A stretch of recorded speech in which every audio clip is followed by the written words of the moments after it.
This is a conspiracy. That's what this is.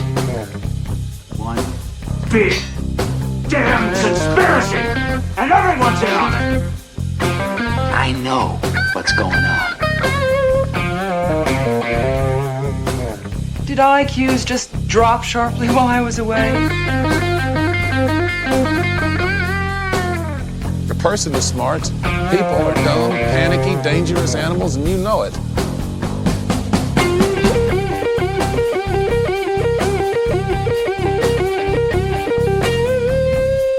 Did you see the memo about this? Just when I think you couldn't possibly be any dumber, you go and do something like this. Don't you see what this means? This is it! This is the beginning of everything! I've been waiting for this all my life! All right, welcome back, everybody. Here we are with the lovely Heidi from the Unfiltered Rise Podcast and myself, Drew Misson of You're Missing the Point. We're going to have to call this little collaboration the Unfiltered Point, I think, because we're diving into some books on this. Oh my gosh, and it's not an Oprah's book club over here. We're really digging into the minutia of our chosen books today and sharing it with the people, and hopefully we've picked some groundbreaking information that hasn't been looked into too much by other people. So how you going, Heidi? It's been a little minute since I seen you last time. Yes, not too long. Of course, I can't really see Drew because he lives in the land of spiders that are like cars. So I can't go there because I'm afraid. But yes, it's nice to be here. Nice to be back. We've been planning this for a minute so that we could read our books. And I was already knee deep in this one, so it worked out well. Thank you. No problem. Well, let's start off. Maybe we can tell the audience about who the author is, what the book is, maybe a bit of background if we've got them about the author, and why we chose our chosen books. And ladies first, by all means. Awesome. So this book, hopefully everybody, that light can see it okay. This is called The Messiah in Ancient America, because this is a little off-the-shelf banned, the person got excommunicated book from the Mormon Church. And so the author, unfortunately, as I've said, lost his faith after this. Go figure. Every time you deep dive, you kind of leave. And so sadly, but this Messiah in the ancient America is not who you might think it is. That's right. Back in the 1960s, when this guy started all his research, which is actually really in depth and pretty good, but also doesn't jive with the DNA. The church wasn't counting on DNA. They like the family genealogy, but the DNA, oof. So yeah, it kind of messes everything up later. So Warren Ferguson is who this is by, and he says in this book that Quetzalcoatl is Jesus Christ. That the Mormons believe this. So they threw a lot of money at this. They threw a lot of money for archaeology at this. And it gets interesting. And when it's but only a hop, skip, and a jump away from, Abraxas, the chicken snake god, to a feathered serpent god. Really? That's right. And that's right. But we're not white delightsome. I was going to say, weren't the gods of the Olmecs, of the Aztec, and the Inca all white and delight themselves? So aren't they just kind of tying their kind of religious belief systems, air quotes, into the existing ones of the Americas and using that as a thread? And it was supposed to support the Book of Mormon, because I don't know if people know this. So if you've never seen me before, or you don't know a lot about the Book of Mormon, it is basically like they say, okay, the Bible took place over there, and that's their story right in Jerusalem and all this, and many places, but in the Middle East. And then, so this is a book in the Americas for what happened here and how they got here from over there in the Middle East, and all this whole story about it. Right. And so it's like the New Testament. Yes.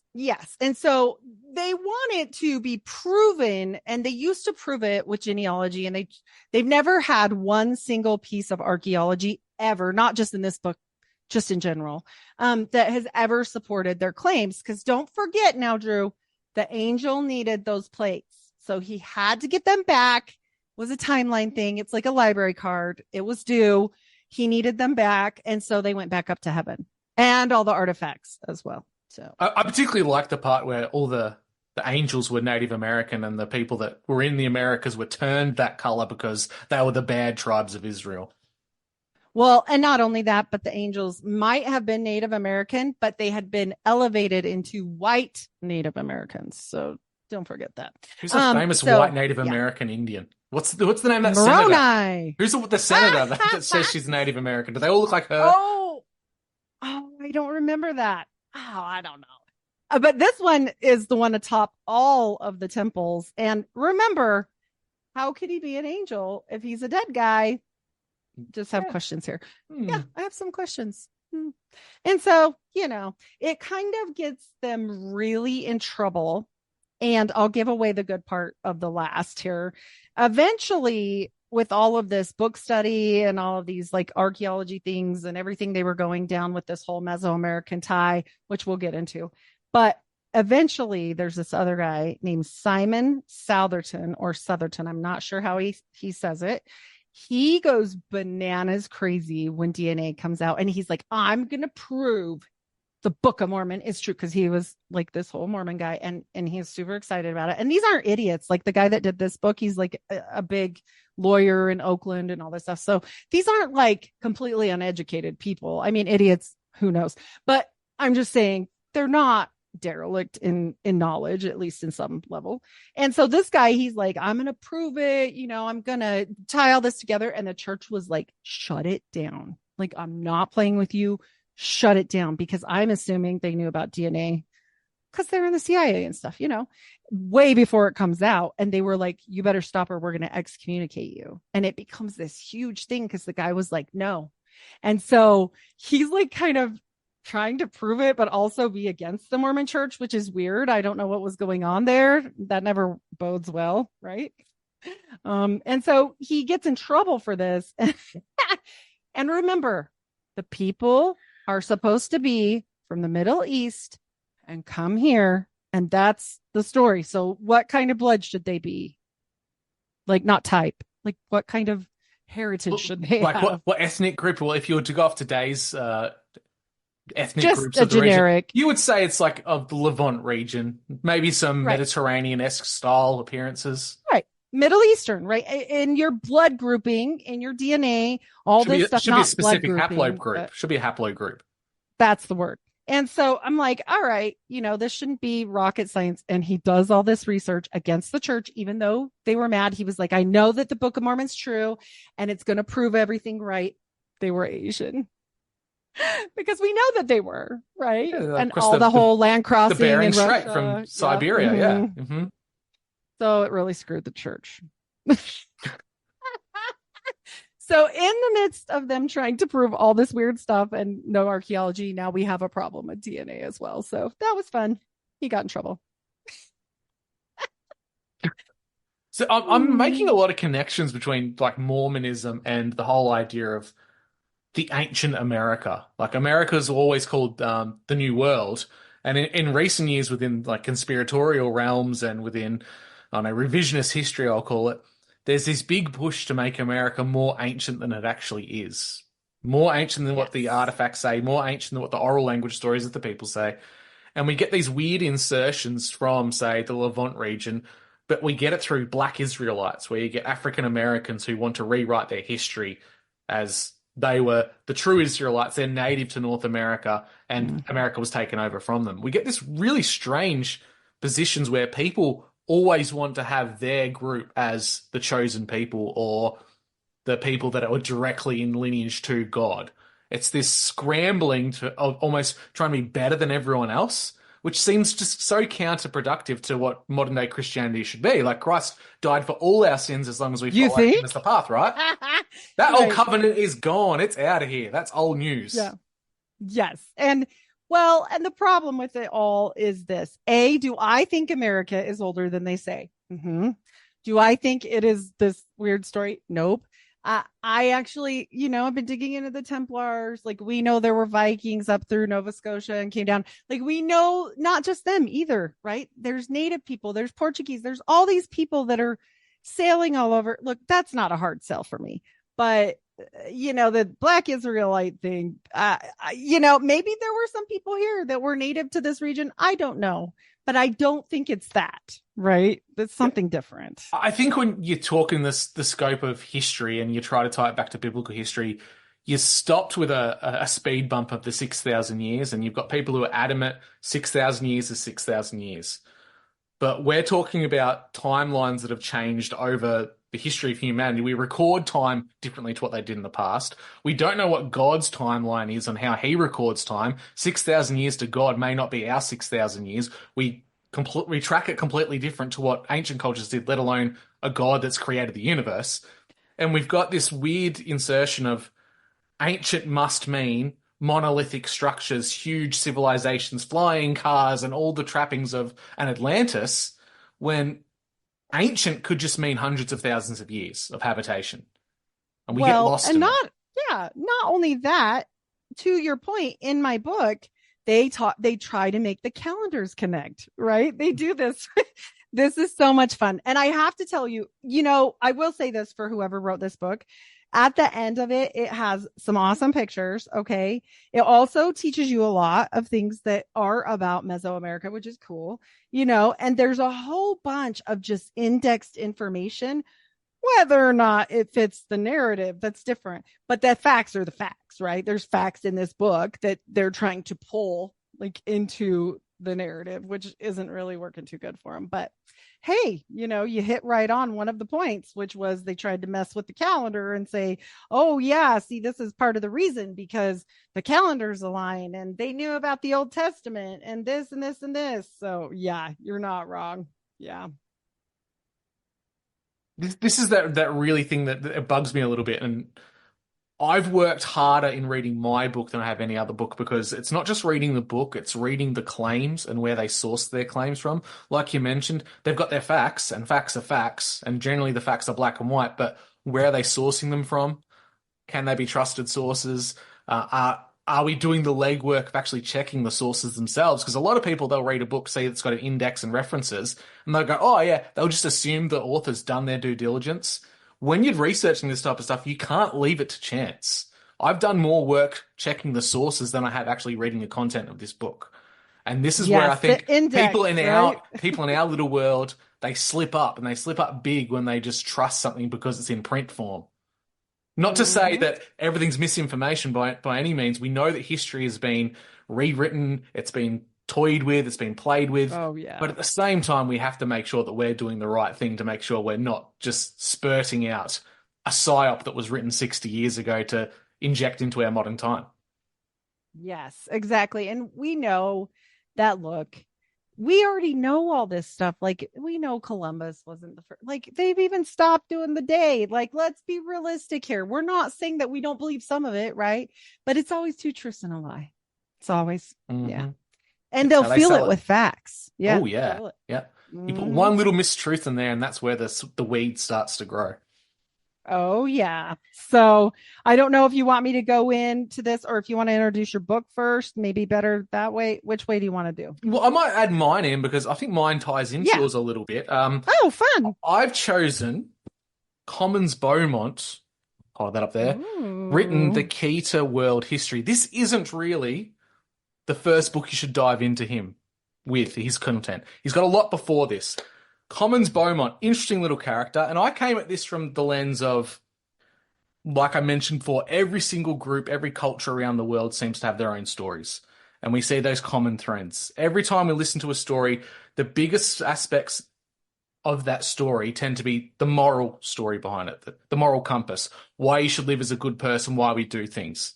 The smaller details like names, objects, locations, they can change over time, but the underlying message just tends to stay the same. That's why as conspiracy theorists or revisionist historians, they make connections between these stories that are separated by hundreds of years or thousands of years and oceans, because there's the same underlying story there. Like, say, here's an example for you, Heidi. Jack and the Beanstalk could easily be rewritten as Heidi and the Gigantic Cornstalk, where it involves a Nephilim. Hey, corn is in my story. It takes place in Utah, and the little dialectic of it that you have to remember, the little narrative is, fee, fi, fo, fum, I smelled the blood of an Exmo mum. Hey, that's a good one. The story is practically the same. It's just a few little details that have changed. The underlying moral of you going out, getting some wealth for your family, coming down and slaying the monster, that remains the same. The details can change, but ultimately it's the exact same story. And we see that through every continent, every culture, every civilization. For my reasoning, I think it's a shared collective memory of something happening. So the details, they've been adjusted. The story at its core is the same. I think history tends to lend itself through mythology and culture. We see these incidents and tales, they pop up again and again, and I tend to think it's all coming back from one momentous cataclysmic event, whether that was God flooding the earth, or if you're a interstellar body person, it could be an asteroid hitting the earth and ending with a younger Dryas. All these things can be at the center of the same event, and I think we're just looking at it from different angles. So absolutely, the big contentious issue with all of this is when does the location actually matter? And the location actually matters in these situations. It's crucial when you have a chosen people linked to a specific geographical area. And I kind of alluded to this before, where there's this scrambling of a few little out there fringe groups who are really trying to make it that they're the true chosen people, like it matters. That's the old covenant. It really doesn't matter now, but people are still scrambling and going down the route of my ethnic group's better than your group because we were chosen by God, or my skin color's better. All this stuff is wasted now, yet we're still fighting over it as a people, which is very, very strange. So when we tie in these amplified ideas of storytelling, when it links back to the Bible and the origins of the Hebrews, then the Black Israelite movement, the Old World America, the list goes on with all these people that are coming to it. Commons Beaumont takes it in a slightly different direction. He links it back to Britain as being the region where the geographical people come from. So he links the idea of the Are they white and delightsome too? Well, they'd be Anglo-Celtic, they're always trying. Germanic people, so they're always trying. So not trying to go a confirmation bias on this just because I'm a white guy, but I've never really heard of it from this perspective before outside of Box Saga. And Box Saga is very rich and compelling when it comes to linguistic analysis. So I thought this was quite interesting in how this gentleman came to this conclusion. So I've got to give you a bit of background on this guy first. Yours is from the 70s, correct?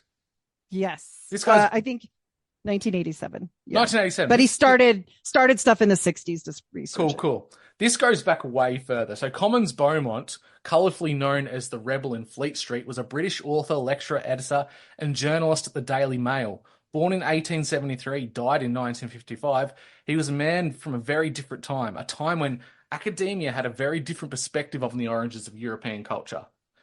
But that all changed. And I think we know the world-changing event that caused that. A little mustache man from Austria who liked to paint.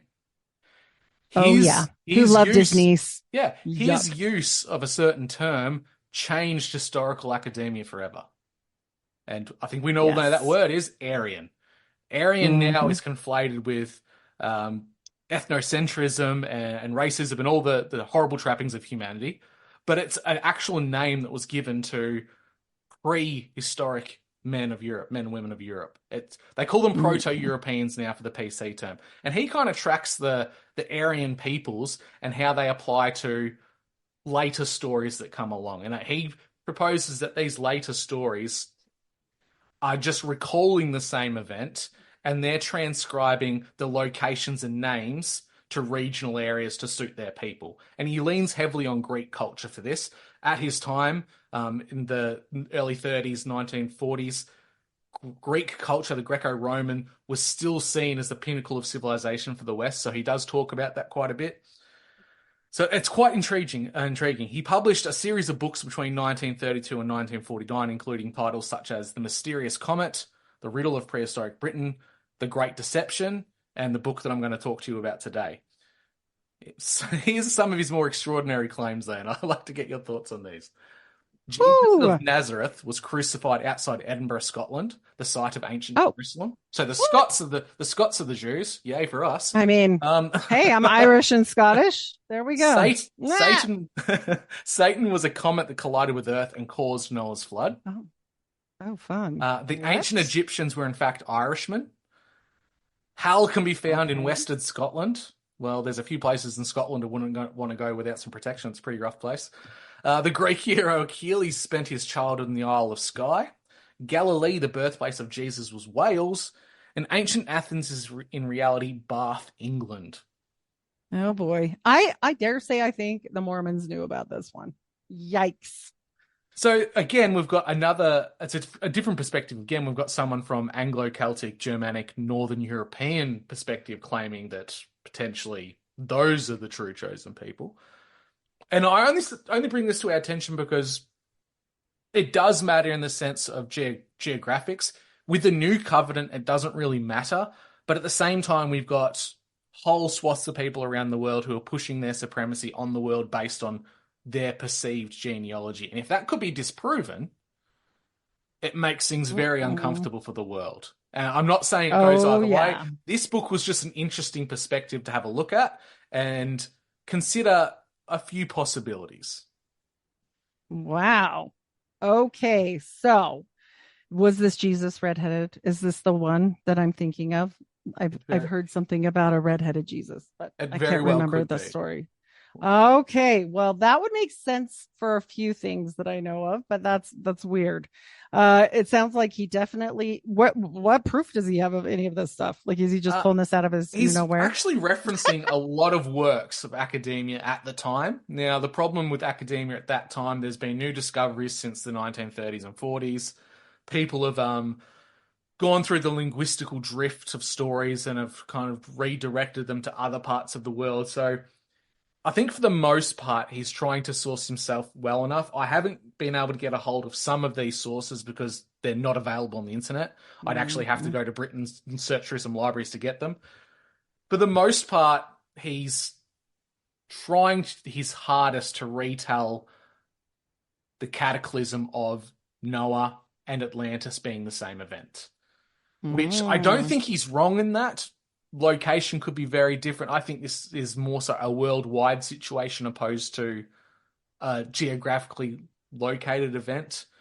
In the Bible, it tells us the world was flooded, but was it the world of the region that was flooded as opposed to the world itself? If you look at events that we now know of, like the end of the Younger Dryas period, in which a comet impacted mile-high ice sheets in North America, flash flooding most of the world's coastline, that, if you're a scientifically minded person, which I am also, I don't throw the baby out the bathwater, that could make sense for the flood.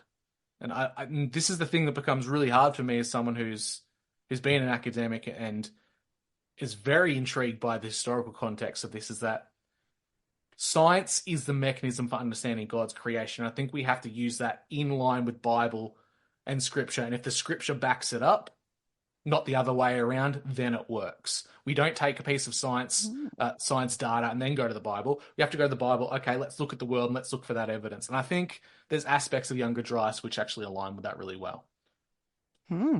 So what is he inclined to on his religion? Does he have anything? Is he biased? I think he's more of he would come across as someone who is agnostic at best. I think he could very quickly go into the realm of Gnosticism because of what I was wondering. Searching for all the lost information, finding the sources, which is a dangerous place to be. At best, I hope he was agnostic in this. He does try to rename, reposition a lot of biblical locations. But ultimately, his main hypothesis of these few points is that the Greeks of the time he talks about were limited by their geographical location in the world. They were simply applying older stories that they'd heard and had passed down orally to their regional area. They were renaming places, renaming people so it fits their own culture and their time. And it takes into account the movement of Northern European tribes, the Aryans, as we discussed earlier, from far north down into the Mediterranean, as opposed to the Fertile Crescent out into the rest of the world. Which aligns with what we're seeing in architecture and agricultural growth. It actually came from the steppe region, then spread out. It didn't start in the Fertile Crescent. So there's parts of history which are coming to the forefront now, which are backing up some of his original conclusions. Where does his research really take him? So here's some links and a few dot points that I've kind of been looking at that just alarmed me. That Atlantis, in a particular Finnish root language, which is connected to Boksaga, means all land ice. And if you're coming from an area in the world which either was wiped out from a flood in the Great North or flash froze in the Great North, you'd be forced to go south. You'd be forced to go for warmer areas, and you'd be forced to invade people. And I think that's the part of history we've always been told. The Vikings were just raping and pillaging and going home. They didn't do that in reality. They went to England, they went to France, and they set up colonies. They didn't go home all that often for a reason. It's almost as if the lands they came from were becoming less hospitable every day, and they knew it. They were driven by sheer necessity. And this kind of drives this story that he's telling, that the Greeks were just regurgitating something that their ancestors had passed on to them orally before any kind of recorded written word was put down. Oh, wow. Woof.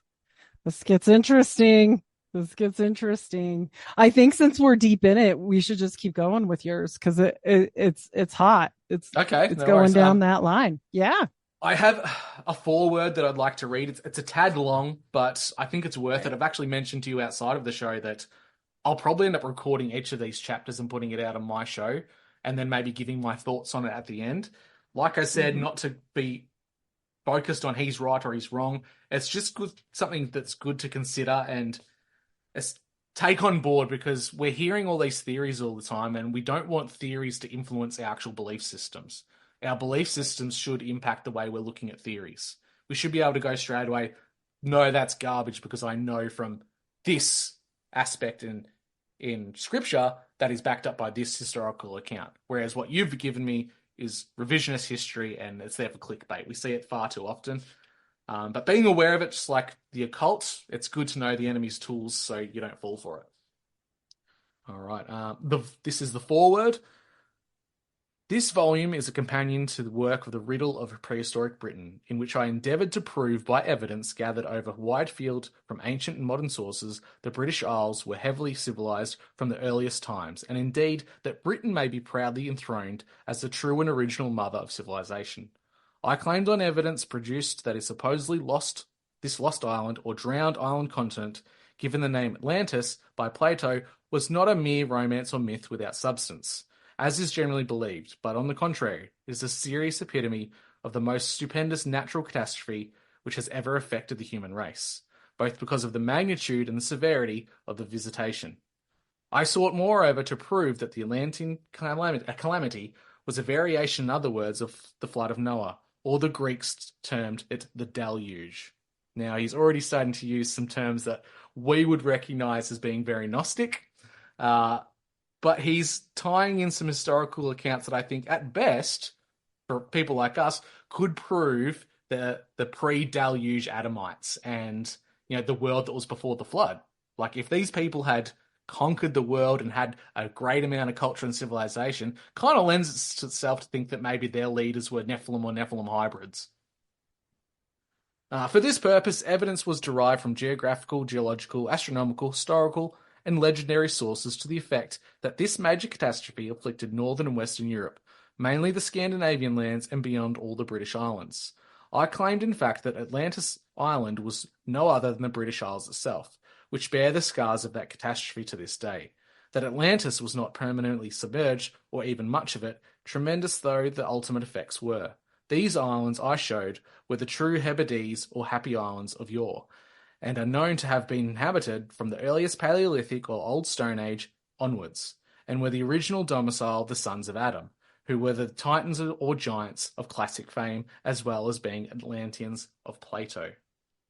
So he's already positioning it that there's seed war stuff, but from the other side, that Adam's sons were the Nephilim giants. So we get into all these dialectical issues. But it's so interesting. And I think it's interesting because a lot of people take this stuff on board as gospel because it's in a book. But yes, like we discussed, there's one lie amongst all the truths. If the history and the demographic movements and the people moving around the planet are true, then there's a truth in maybe the dark side of things that they really existed. And I think that's probably the conversation that people need to start having, is where is the truth and where is the lie? And why? And why is the lie? Exactly. Yes. I'll keep going. My object, may I point out, was far greater than any mere academic effort. As some critics seem to imagine, to identify Atlantis, the disaster of Atlantis was only indirectly my theme, for the matters in this may lie which still lie behind these facts. As facts I claim they are on the evidence, for it were the flood of the scriptures. It thereby brings us into the northern European continent. Europe, the nations related to the event directly or indirectly, such as the Chaldeans, Egyptians, Israelites, Hellenes, and Greeks, and many others, it cannot be isolated as such, for it challenges the long-accepted beliefs and dogma of the flood, occurred in the Middle East and supposedly original Chaldea, as to which, incidentally, in spite of most careful investigations, even within the recent years, these exist not a title of solid geographical or geological other evidence to support such a calamity in those regions alone. Also, it correct and must understand and underestimate the long-accepted claims in relation to the lands we term Assyria, Egypt, Palestine, and I fear necessarily disputes the accuracy of the modernist interpretations, from inscribed stones to papyrus. In other words, we have been misled by these matters. My sole aim is to get the truth regarding the past, as it bears in many striking ways upon the present. But let me say, if the further claims I advance in this work are sustained, it must logically signify that the segregation of the Bible history as a thing apart from equivalent classic peoples has piled up completely false conceptions and valuations regarding the history and nations of past times. For example, I produce evidence to show that the Uranids of Crete, which Crete was accepted by the Greeks at least, or the motherland of the original race of mankind, were the equivalent to the people of Ur, or the Chaldees, the book of the Genesis, and they dwelt not in the Orient or Mediterranean, but in the British Isles. So he goes on and on to reclassify areas as being British, and he does a really good job at following the linguistical path that goes from, say, the Mediterranean through into Central Europe, into Northern Europe. He follows that path of linguistics really well. And my takeaway from this is that the linguistical path is probably real, that people probably did start off in the Northern Hemisphere and start their cultures, but I don't think it was necessarily the tribe of Adam, more along the lines of maybe it was the principalities and the kingdoms of the Nephilim at the time that they had started. And that brings us to another contentious issue. When you start talking about tribes and who's the chosen, you quickly put everyone else into the outer. And I think that's why we have to re-emphasize that the new covenant dismisses all that, and it really doesn't matter. Yes. Yep. We're all supposed to be the same now, but it's still such a, I'm the chosen. No, I'm the chosen, and this and that. And, I don't know if you know this, but Mormons still. So we get this thing called a patriarchal blessing when we're like between 14 and 18, and they tell us what tribe we're from. It's all baloney. It's just by divination. They literally anoint you with oil and give you this blessing by the patriarch. And he's like a prophet of the church. He does these patriarchal blessings is like, that's his only job. And so, they put their hands on your head and they record the whole thing and they type it up for you. And it's all the blessings if you do what you're supposed to and live all the right ways and blah, blah, blah. But they tell you what tribe you're from. So like me, I'm the tribe of Ephraim. So that's, Mary Magdalene. And then Joseph Smith was the tribe of both Ephraim and Manasseh, making him the perfect specimen of Jesus and Mary Magdalene. Of course. Gave himself the best pieces. Rex Deus. Yeah. All right. So still, like I'm saying, but look at all the importance they put on that. That's like a big deal. I mean, and why? They emphasize that type of stuff, but they try to detract people from looking at the cultural and linguistic growth over time. Like we look at modern day nations and their name has a root name for a reason. Modern day Palestine is named that because of the Philistines. We have Denmark, the tribe of Dan. Mm-hmm. We've got all these tribes that are represented throughout the world by their name. And we can see, it's particularly the Denmark, there's rivers and there's locations leading all the way to Denmark that mean the tribe of Dan. It's just linguistically different per region. It has the same meaning. Mm-hmm. So we can track a growth of a tribe or a people quite easily. But it's quite interesting that we've got religions, or organized religions rather, that are trying to pigeonhole people into being the better, being the greater, so that there's some kind of authority over others, which is completely in the face of what Christ has tried to teach us. Yep. I mean, isn't it always though? Like this gets us into a lot of trouble throughout always, right? This is, yeah. Yep. So I'm bringing in some more things here. It's just my notes are from reading this, so I'm not actually regurgitating all the books for your listeners because it can be a bit dry. It is older English, even though it was only from the 30s. Right. The way in which he wrote and spoke, he's a very academic, well-educated Brit. So for the majority of Americans... So it's stuffy. Not to typecast you guys. I don't think you're going to get the nuance from reading this verbatim. So I'll just give you some of the dot points in this. The gods in pagan Europe are often referred to as coming from where the north winds come. The north winds. We've got all the places in which gods reside on mountains. The north winds come from there. The winds on the mountains are the strongest. Well, where do the north winds come from? In Europe, they blow down from Scandinavia. If you've got a people who were technologically more advanced than their neighbours at the time and they came south because they were driven out by, say, God's wrath, and they had to conquer new lands to survive, they would appear as gods to less advanced people. We've got, like I mentioned, the Younger Dryas impact, potentially flooding coastlines and lowlands of the world that were inhabited by people. We've got these lowlands that have been wiped out. The majority of the knowledge and the culture and the accomplishments of these people is gone. But we've also got an historical account that's backed up by modern academia called Doggerland. Have you heard of this place before? Mm-mm. Doggerland stretched across a region between what is now known as East Coast Britain, Ireland, France, Belgium, Netherlands, Germany, and the Danish peninsula of Jutland. I wonder what that land was named after. Jutland. And that was 10,000 years ago, 10 to 7,000 years ago. We know that a lot of cataclysms happened 10,000 years ago, worldwide for whatever reason. Megafauna in Australia died off at that time. They were all wiped out. Couldn't have just been the Aboriginals and their hungry bellies. They were wiped out by climate change, as academia would want us to believe. But there was this mass destruction worldwide that wiped out peoples and animals. Sea levels rose. He's nailing a lot of the science really well, which is great because we can use that. We can take that to the bank when it comes to scripture. It's where he tries to tie in the more Gnostic belief systems, I think tries to steer us off our path. For example, the historical accounts of northern tribes coming down south, not to raid, pillage, or plunder, but to establish colonies and new homes, happened twice throughout recorded history. The modern one we know of is Vikings. It's in popular culture. We imagine the long ships and the horned helmets, which aren't accurate at all, by the way, coming in, raping and pillaging, taking what they want and going back home.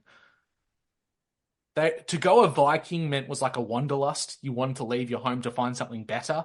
And if your home is frozen and destroyed, you have to find something better. That was the later accounts. Earlier accounts of the exact same people genetically are the Goths, the Visigoths, the Angles, the Saxons. They both came from northern Germany, southern Denmark, and they went to England as well. So there could have been two successive waves of these people going into a new land to survive. So he's got this history to back it up. And then you look at the way that the climates of the north have changed. At one time, it'd be very hard to believe, they had wine vineyards in Scandinavia. So they brought back grapes with them and grew vines of wine, like vineyards. They were there. Today, you can't do that. The people that went to people who went to Iceland and tried to set colonies there, they lived there and Greenland very well for a long time until they were driven out because of an ice flow. So there's some big events. Things got very cold very quickly and they were forced to leave. And when you take into account the idea of when hell freezes over and you think of some of the names of the places like Helsinki's cold a lot. Well, that's just funny. I'm sorry, I interrupted. Okay. I was like, oh, well, and then you've got these ideas of the mammoths that died out. They're flash frozen. They've got vegetation in their mouth that's more akin to tropical regions. So the regions of northern Europe have over time become more pine-like, and at one point were probably quite habitable for most life forms. Humans, animals, they could thrive there. It was a very sudden shift in climate, and this kind of lends to the people who believe it was a impact via a comet that caused that to happen. Maybe it's the poles reversing, or it's the drift of the northern poles. Who knows? But there's something has happened, and he's trying his best in this book to try and link it to regional changes and more of a Gnostic spin, which is a bit spooky for people who would read this as gospel and not look further. Well, and how many people do that? How many even read. Well, that's Anyway, true. yeah. I think that, someone within our realm of influence could pick this up who aren't too well versed, and they could read this and they can do an entire series on this alone, and it would get lots of clicks. It would become really famous. They'd probably end up on all sorts of big name shows and it would get a lot of reach, but they haven't done the due diligence. And I think that's what I've tried to do. I'm pulling out the gems amongst it all, but I think he's probably 100% on the science, 100% on the cultural drift. I think maybe the locations could be exaggerated a little bit.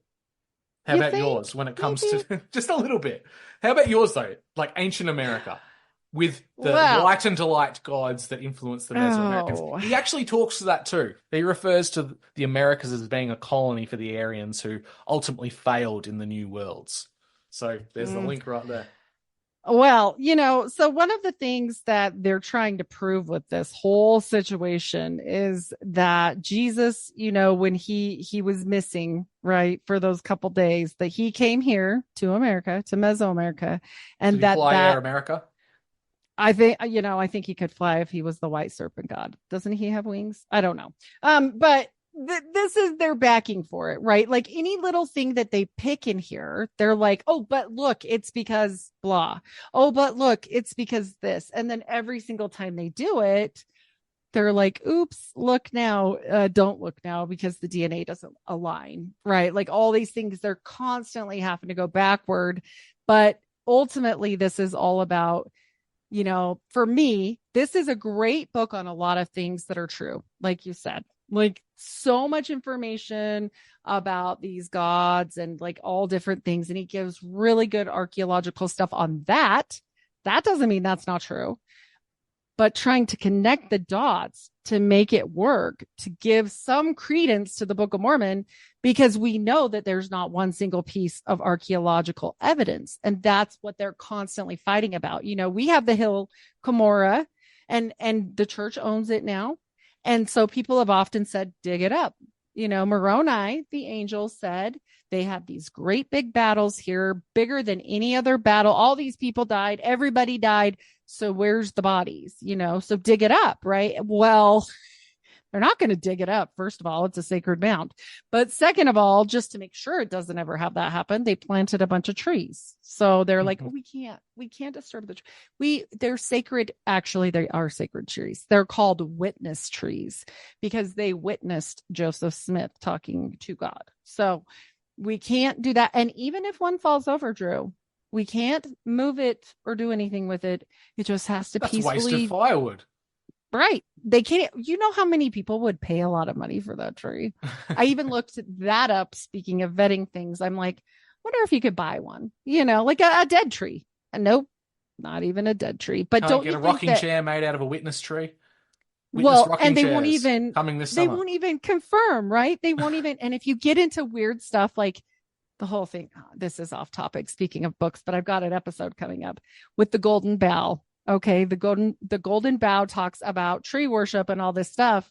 And I was like, this is really nailing some Book of Mormon stuff here. I think he read the Golden Bough, but like, they won't even confirm what kind of trees. Cause I was trying to do studying on it, right? Are the witness trees, but no, we mustn't know that. So it's just constant with this.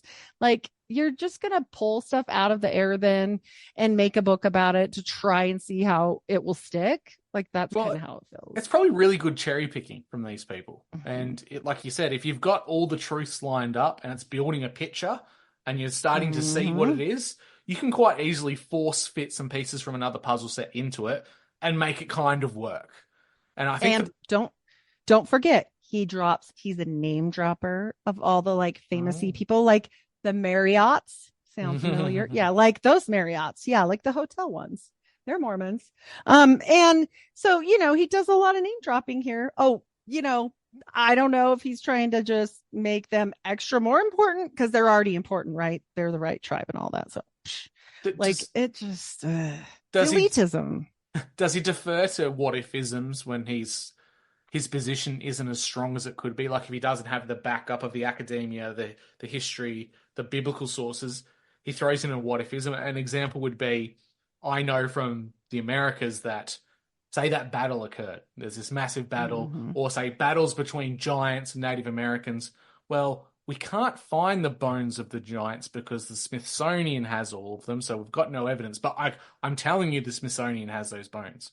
Well, we have to take your word on it, don't we?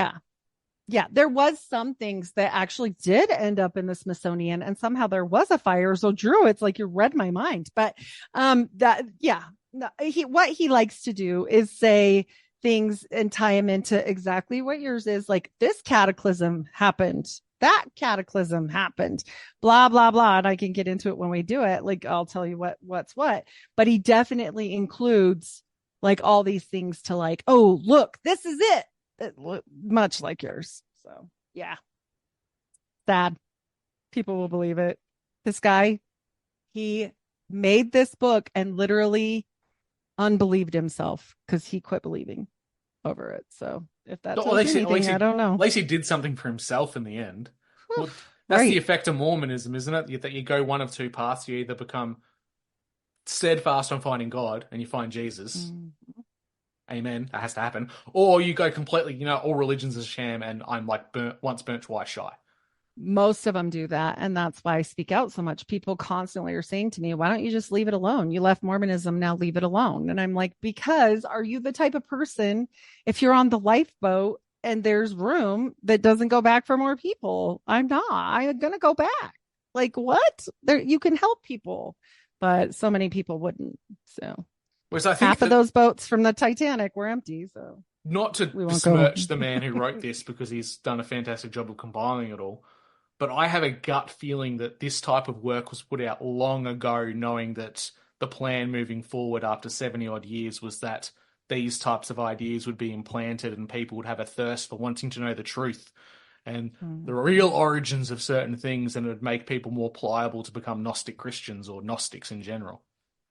Yeah. Like the idea of like the real psyop is that the majority of conspiracy theories have been fake the whole time, and they've been planted into the subconscious of humanity so that we talk about it and form our little communities so that we're more malleable later on.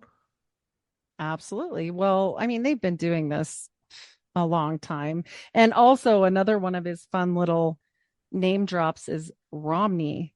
That's right. Like Mitt Romney. His dad, Marion G. Romney, and Ezra Taft Benson. So, I mean, do I trust all this stuff? Probably not. He's an attorney. Those people are bought in. Like, let's be real. So, yeah. And why he mentions Romneys is because they have a settlement in Chihuahua, Mexico that I'm going to be doing an episode on very soon. Those are some really crazy Mormons, like killing each other Mormons. So, yeah. So there's that. Does he allude to anywhere in that book? Because I would assume that this author would have been taking his time to write that book. Is there a feeling as you're reading it that he's starting to lose his faith as he's writing? He never did the book. It actually had to be compiled later at a later time. So, yep. Interesting you say that. Yep. 5 of this guy's books were compiled after he died. Oh, wow. Maybe they knew each other. Well, isn't it just interesting that someone has to compile the works for the person because, 1, they never put it out themselves, and 2, geez, it'd make a pretty good influence on certain communities later on if these books were compiled. And if it's compiled for someone else, did they have the intention of having all that information? Were there things they decided were wrong and not supposed to be in there anymore? If you're just going through someone's notes from their office, you're just putting out things as you find them, right? Or you intend. Well, and what if they're just, like, if he had a faith crisis in the middle, which clearly he did, that's kind of against what he's going through. Like, honestly, you wouldn't want to throw him away because you're like, oh, I spent all this time and research and energy and blah, blah, blah. But then also it's not really ethical to put something out, I don't feel, after somebody's death where they can't say that's okay, because the last page might be, and all of this is bullshit and I don't like it anymore. The end. They don't have the ability to defend their position either. You're not around for your works. You can't clarify things. You can't reassert maybe preconceived notions that you had or change things as you would have. You're putting things out as you wrote them at the time. It's like a snapshot in time of your beliefs at that time and doesn't take into account what you thought before your death. And that's the sad thing. I think when we see a lot of authors that are still alive, we do find that they go back and they rework their works. Yep. They have different editions that come out. They revise things. And you can track that. With these types of people, when you've got works that are put out on their behalf, you don't have that opportunity. Yes. And I mean, honestly, if he wanted to do it, he would have done it. And having a faith crisis in the middle, he clearly didn't feel the same. So yeah, for his, I feel like it's unethical in general. So yeah. It is what it is. It's out there, but it did get on the no-no list. So On the no-no list for the Mormon Church. Yeah, they don't want this going around anymore, because then people are going to be like, oh, well, what about this? And then it's like, oh, okay, all these people are Middle Eastern. Oops, no, they're not. It's funny that you mentioned that. You mentioned the haplogroup thing before.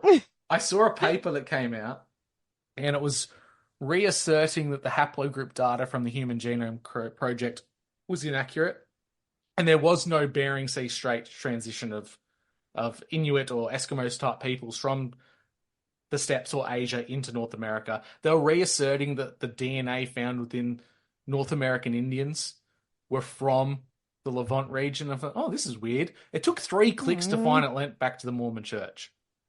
Of course. Well, probably from this book. What do we do? Yeah. Who knows? But yeah. It gets interesting. What's your biggest takeaway from it? Was it that it drove this guy to lose his faith, or was it that there's the truths in amongst the lies? What's your gut feeling after reading it? I will say this. Look, it was a pretty interesting read. He's got pictures. He's got all these ancient sites. Like, I like history, so this was good, and he's got a lot of connections and different things. He's got the story of Quetzalcoatl, which, I was looking which paragraph I could read. I didn't think about doing that. But, he goes over a lot of things like sacred mountain reasons and altars. And so in this, he does lay out a lot of interesting things. Just because they don't fit what he originally had as a hypothesis, like, I think if he would have kept it as a question and been like, maybe this, right, instead of this is blah, this would have been better, like a thesis paper. But nevertheless, here we are, and it's a published book, and now they can't get rid of it. But like I said, it wasn't even supposed to be put out in the first place. So like, I always question, like, was this the narrative? Is this like a plan? Was this the plan to lead them here? I just don't ever know with the church, because they've done so much shady stuff.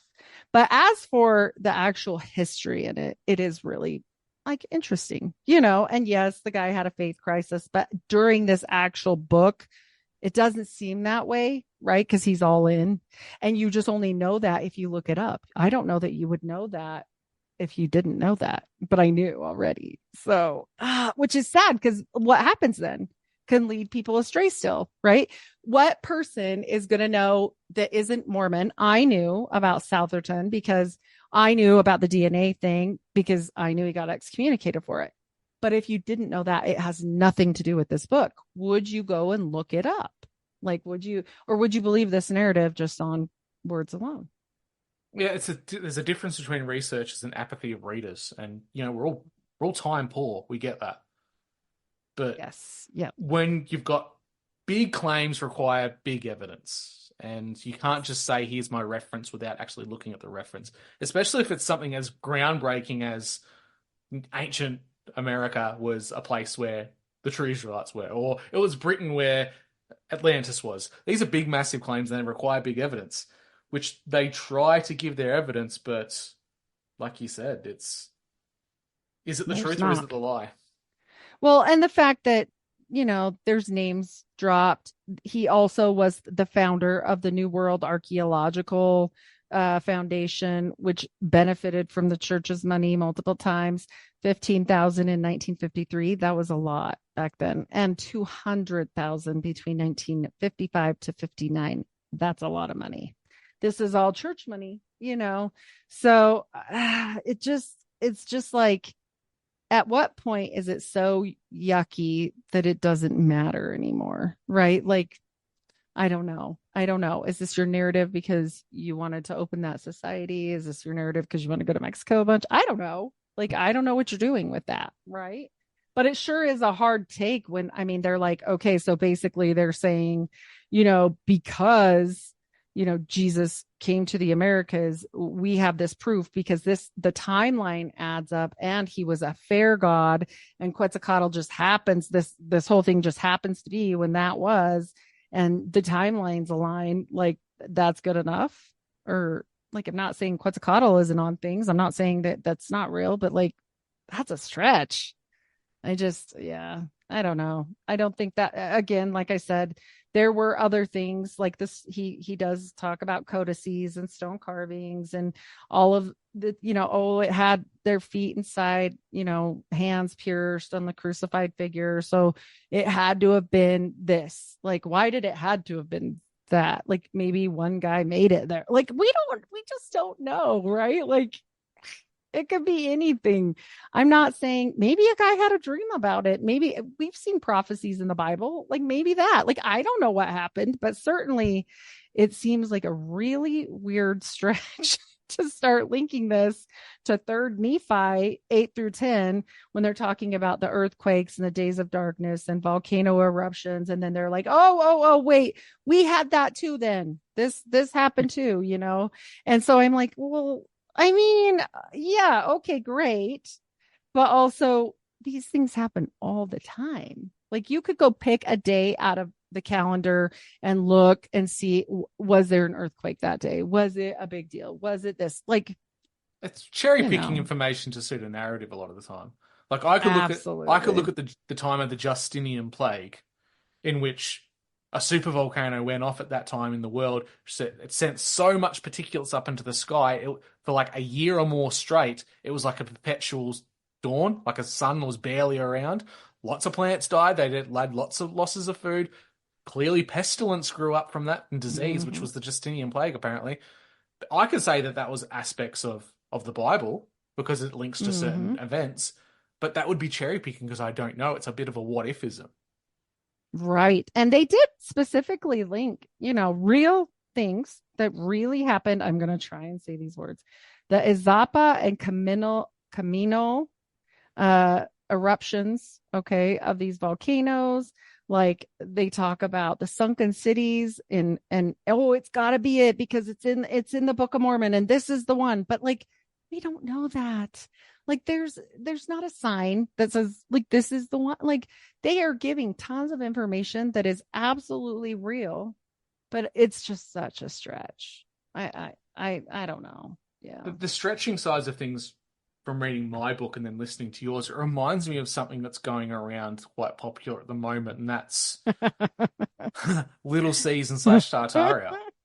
Like, the amount of videos that I've seen where people show images of what I would consider pareidolia, which is the human ability to see faces of familiar objects in nature.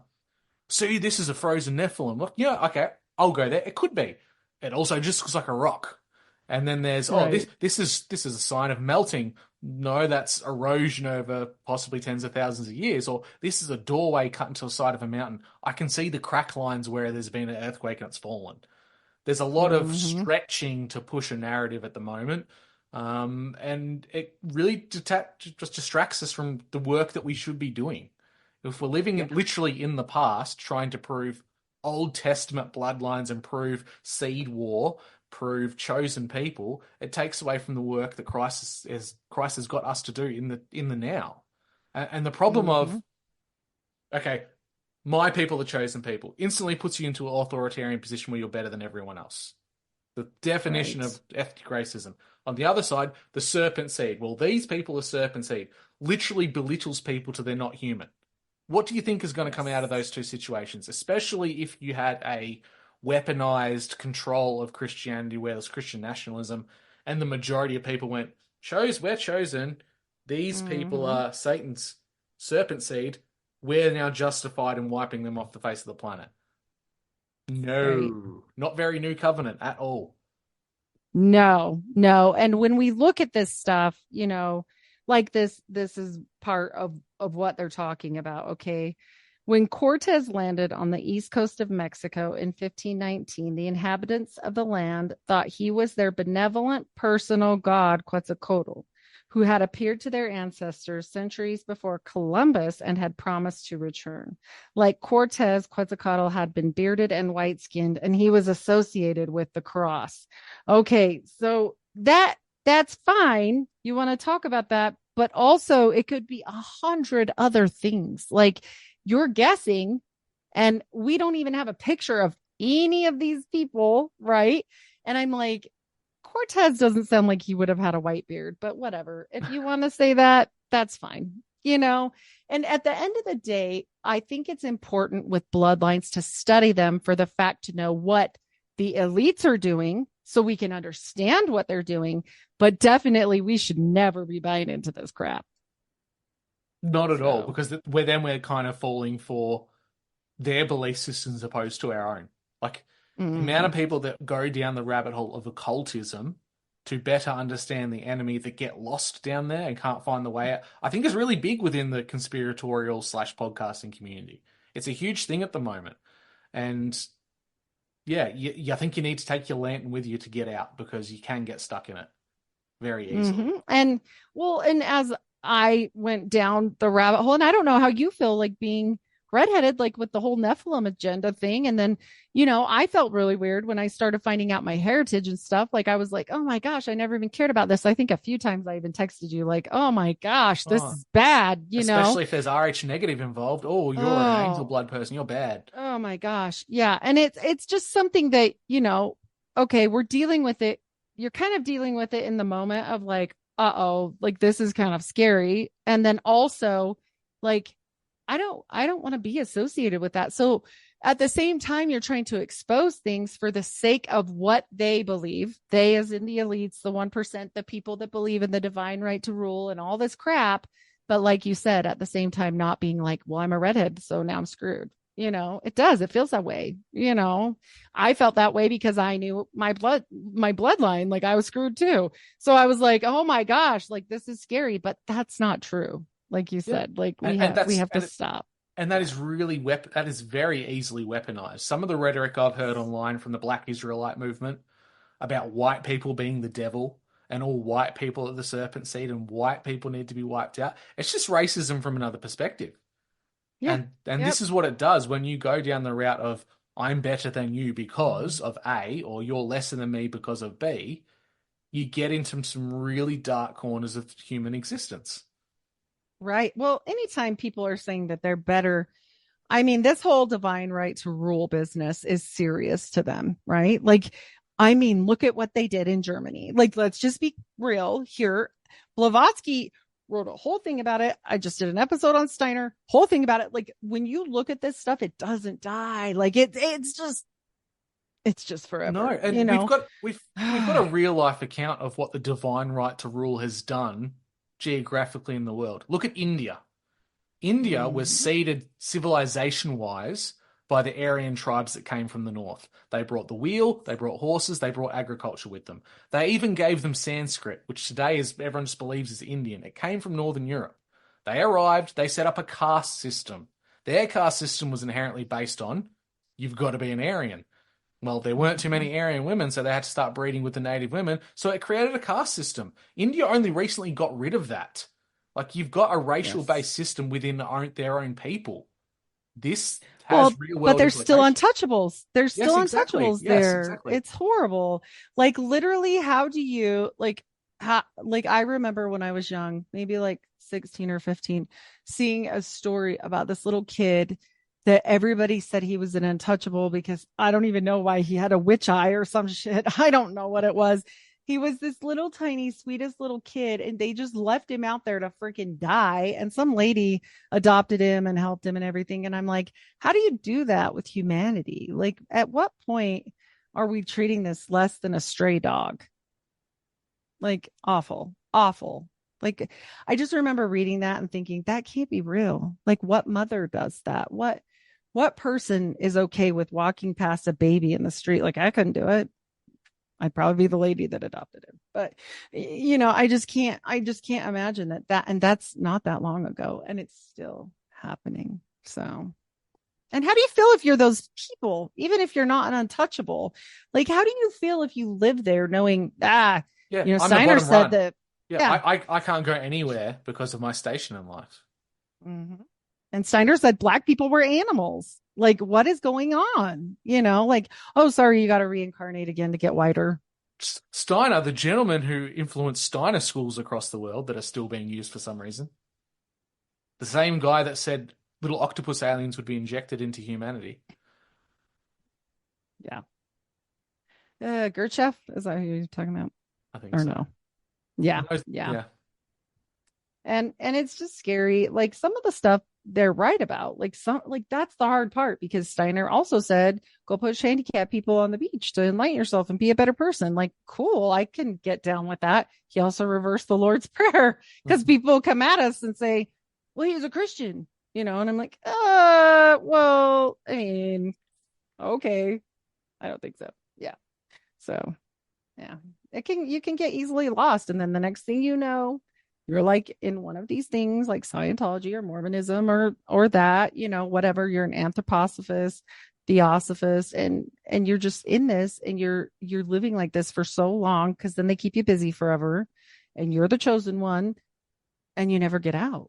Like, when do you stop enough to be like, whoa, maybe this is not good? But they don't a lot of times.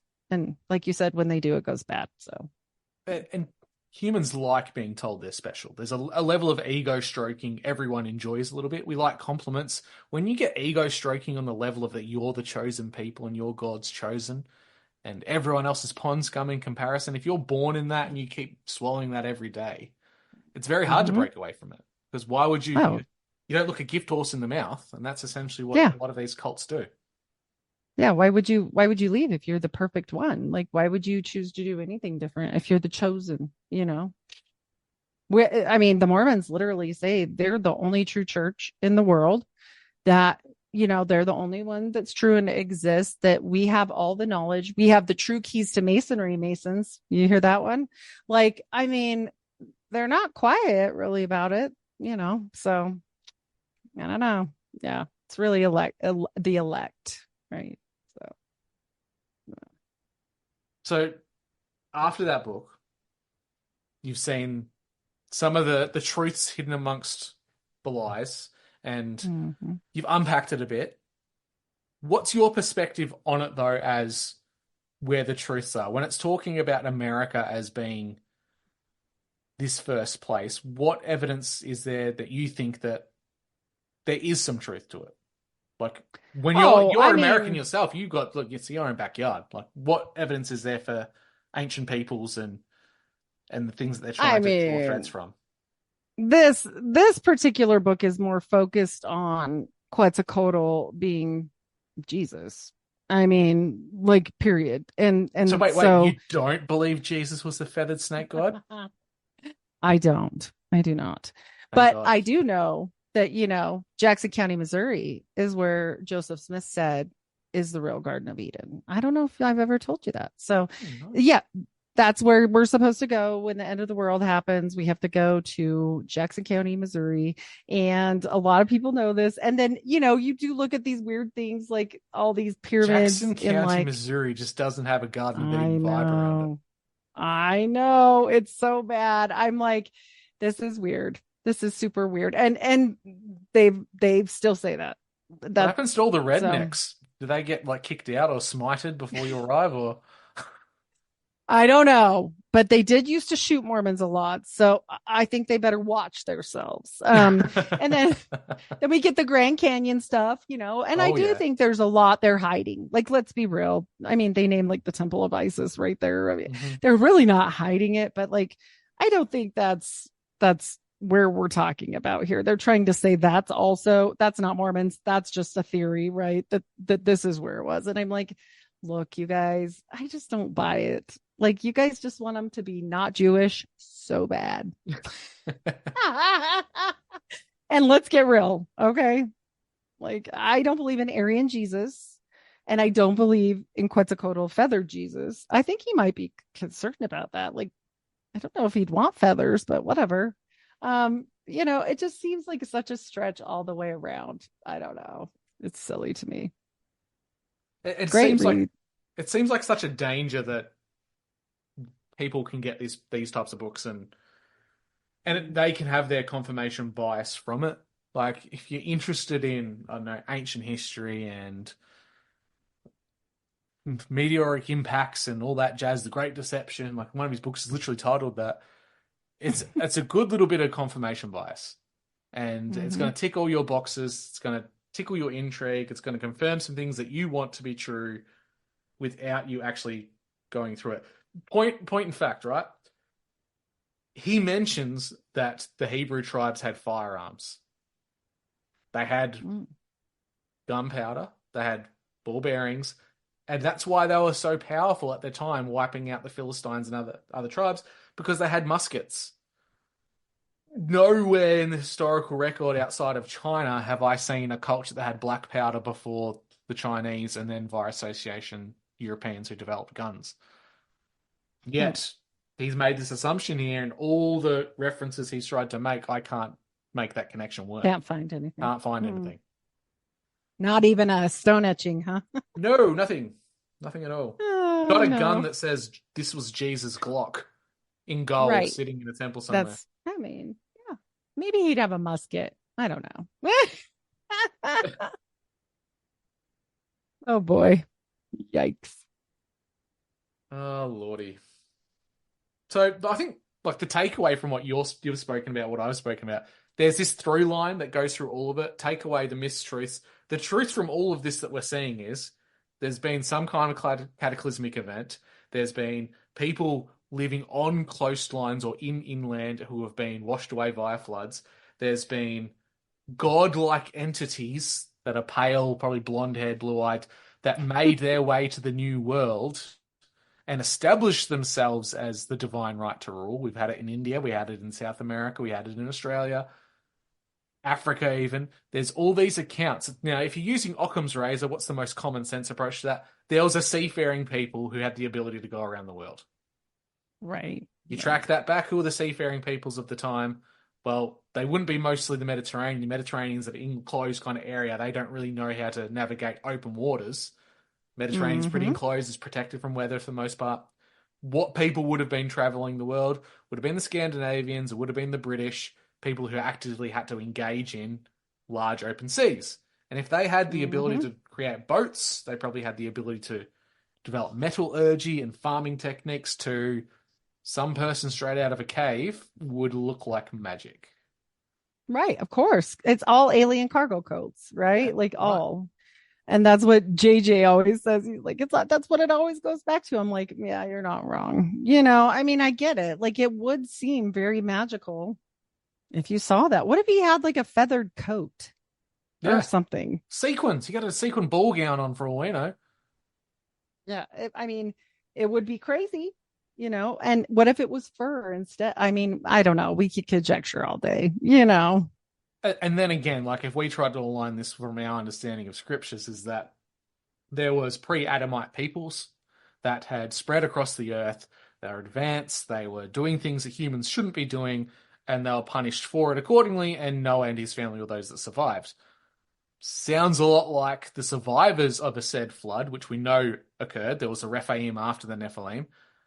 They maybe just picked up their boats, picked up what they could, got out just in time, or survived the cataclysm, avoided God's wrath, and they tried to set up camp somewhere new. That's what it sounds like to me. At bare minimum, you go via the historical count, it was seafaring peoples who made their way around the world. Oh, I did forget to mention one thing. All of this, and don't forget, the Romneys are in Mexico, big players there, probably make a lot of money. This became like a Mecca thing, and I think it still is. Yeah, to some of the pyramids over in Mesoamerica. Yep. So now when they go there, there's still to this day tours that are like, this is for the Mormons because, you're serpent god guy, that's not supposed to happen. But okay, like I thought that was debunked by the guy from Yale, by the way. The guy, I had to. the guy that debunked it, they came out specifically against it, and he's from Yale, so I thought that was pretty funny. That book is called let's see, Breaking the Maya Code by Michael D. Coe, Mr. Yale himself. So it's but to this day those still go. So don't you find it interesting that all of these influential little groups, Freemasons, Mormons, Shriners, all these types of occultic Christian, air quotes, groups, they're the most influential people when it comes to First Nations accounts. Like, they go in to meet these tribes before anyone else, and they put it under the guise of, we're spreading the word or we're trying to help people. I think, honestly, they are going for that bloodline stuff because they believe in it.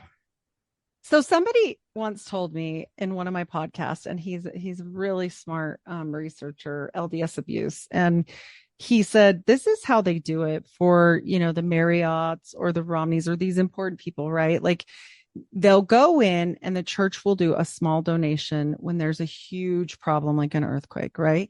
And that'll get them in the door. And then once they get there, they're like, hey, but my friend, this really rich Freemason guy, he has food services so that we can feed the people. And this guy builds, and you need to rebuild your city. So you need the builders, and then blah, blah, blah, blah, blah. And so eventually, yeah, it's all of them, right? Like, they're all grifting off this money, and they're making a ton more than that little original donation, So yeah, it's always been the way.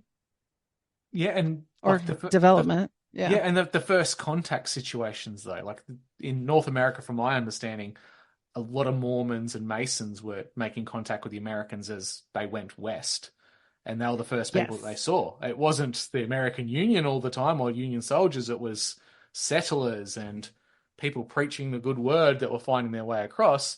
And what information were they trying to get a hold of before everyone else could come in and just stamp it out? Oh yeah, and they would absolutely marry into native tribes to make them more white and delightsome, to help them out, Drew. They're helping them out. Yeah. But really what they're doing is they're stealing their knowledge. They're stealing their quote unquote magic, whatever that is, like their tribe secrets, right? And they're using it to their advantage before anybody else can come around. This is constant. And like the Mormons, there would be no America West without the Mormons. Like, I hate to tell people, it's just the truth. But also most of the time they were running from being killed. But whatever, they were here, and yeah. This is where they shoot themselves in the foot, because on one side you got the serpent seed, and the other side you got the chosen. They're trying to claim to be both, because if they're claiming to be the chosen at the same time as intermarrying to the serpent seed and gaining their blood magic, air quotes, that's what it was. What's their position then? Because you can't have both. Well, if you want my honest in a binary system, it's got to be one or the other. It can't be both. It's witchcraft. Like, it honestly, look, when the people came to America in general, yes, Masons too, yes, freedom of religion, but what's the religion they're trying to stamp out, Drew? What is that religion? I find that really curious, right? Like, if you really dissect it and look backward, like, who's the one they're kicking out anyways? The heretics, the Gnostics, the witches. Look, I don't care what you want to practice. That's your salvation, not mine. But when we're talking about this, and then you bring in the other side of it, and they're native, and maybe they have their special things, which, like, it could correlate, but right, maybe they're doing certain kind of magic. We know that most native tribes do believe in magic in one form or another, and you bring that blood together, which they told them to do, then you gain both. So, yeah. Serpent seed cocktail. Yep. And it sounds stupid. And everybody's going to tell us it's so stupid because it doesn't matter anymore because the kings and queens aren't real. I literally had someone, every time I bring up bloodlines, it's like they have bots on purpose to, like, stamp this out, right? Because then it exposes the elites for what they're really doing. And why are they all related, right? Why are all the presidents related except a couple? Why are all these people? Why am I related to almost everybody? Because if you're related to one, like, welcome to the club. Like, they're all related. And so it's really weird that every time I do one on that, it's literally like the last time somebody was like, kings and queens aren't even real. I'm like, what? In what world? This is the really thing that annoys me. it matters to a point. We know for the spiritual warfare side of things through the new covenant, titles, bloodlines, that's all irrelevant now. For them, it is very relevant, and it's relevant for them and us in this physical world. If they rule via title, via bloodline, via association, it is very, very important for them, and it becomes very important to us because they can lord that power over us in the situations because we have a beast system built around they're us. We have gifted laws, down we have systems in place where they're going to be in control. If you're of one of those bloodlines, one of those influential name groups, you're going to go far in life. If you marry into that, your children are going to go far in life. For us, not so much. But we know the other side of that coin. They've very much narrowed down on the materialistic to physical because that's all they've got in this. We've got the other side. We've got the trump card on that. And we have to look at it like when we think of things like, okay, J.J. Vance told me all about the Society of the Cincinnati, and I didn't know anything about that until I talked to him, right? And he's an ex-Mormon too. And I'm like, that's weird because why have I never heard this ever? Like, I know about Freemasons, I know about Martinism, I know about all this crazy stuff. Like, where did this come from? Right. And then you start looking into it. And what is it? It's gifted down through the patriarchal line. And if you served in the service, but you can't just go like pledge for it. Like, oh, I'm a Freemason now because I went to go do your little class or whatever. No. You can't just be in the secret society with it. Like, I went to Yale, so I can go and be blah, blah, blah. No, some of this is literal. You have to prove your lineage and why. If it doesn't freaking matter, well, you better look again, you guys, because I have found so many societies going down this whole thing. Some of them I've never heard of before, ever. They're weird, and the names are weird, and a lot of them have to do with pure, like, just bloodline. And so, yeah, I think it's very important to them. I think for us, it's irrelevant because we know about what God's rules really are. But if you want to know what kind of chess we're playing here, you have to play 3D chess. You cannot just go through life and be like, the world's different now. It doesn't even matter. No. If it didn't matter, then they wouldn't track it back. And they do every time. So yeah, it's like we're playing chess and they're playing checkers on the same board. Yes. Completely different game. Mm-hmm. So with this white Jesus guy that you've got here. Scottish Jesus. Scottish Jesus. Must be Ewan McGregor because he looks like Jesus when he played Obi-Wan Kenobi. So I'm assuming that's what he looks like. So weird. So what do they say about this? So it's the geographical location of Great Britain is essentially an overlay of what Jerusalem or Levant region is today. Galilee is Wales because of the close proximity. Scotland is Jerusalem. Ireland is Egypt, and when they were expelled out of Ireland, they moved across, and that's where the Dead Sea was, or the Red Sea, and they crossed there through that little bridge there. It's an issue in that he brings up all these points about Jesus being white, which I don't know, he very well could have been. The demographics of the time were very different. At most, maybe they looked like Northern Italians today or early Greeks, whatever. Doesn't really matter. But he goes down this path of the bloodlines again, mentioning that Odin and a lot of the paganistic gods weren't gods but were people, which to a degree I kind of believe. Maybe the ancient gods were people or Nephilim or something of that nature. Mm-hmm. Yeah. And that Odin wasn't necessarily a person but was a title given to someone, like a chieftain. And Odin of his time married into the bloodline of Jesus' children. And out of that came the royals of Great Britain. So again, he's already putting himself as a British person, confirmational bias. Brits are the true key to the world because we had the greatest empire until a bunch of farmers in the New World decided to stop paying their taxes. Right. But it's the same thing I see everywhere. I see it in the Black Israel movement. I see it in Mormonism. I see it in every small kind of niche occultic group. Everyone wants to be the chosen. Everyone wants to be the best. Everyone wants to have the special blood type. Right. And he writes it into his book pretty well. The locations are quite compelling. The parallels between Jerusalem and Great Britain, I will give him based on the descriptions from the Bible and what ancient Britain looked like. I'll give him that. Hmm. I'll even give him the olive branch of, just because there are Romanesque style baths and Romanesque Greco-Roman style things in Britain doesn't mean the Romans arrived. It just means they were influenced by them. Look today, you can walk down a street in Australia and walk down a street in America. If you didn't know what country you're in and you just saw the architecture, you know you're in a similar place. That's what could have happened in the ancient world. That shared culture meant shared architecture and shared styles. And I don't think that equates to global Tartaria. I think it just means an exchange of culture and arts more than anything else. Okay. All right. So they do the Rex Deus. Yes, you said Jesus's bloodline. So children. Yeah. Yeah. Okay.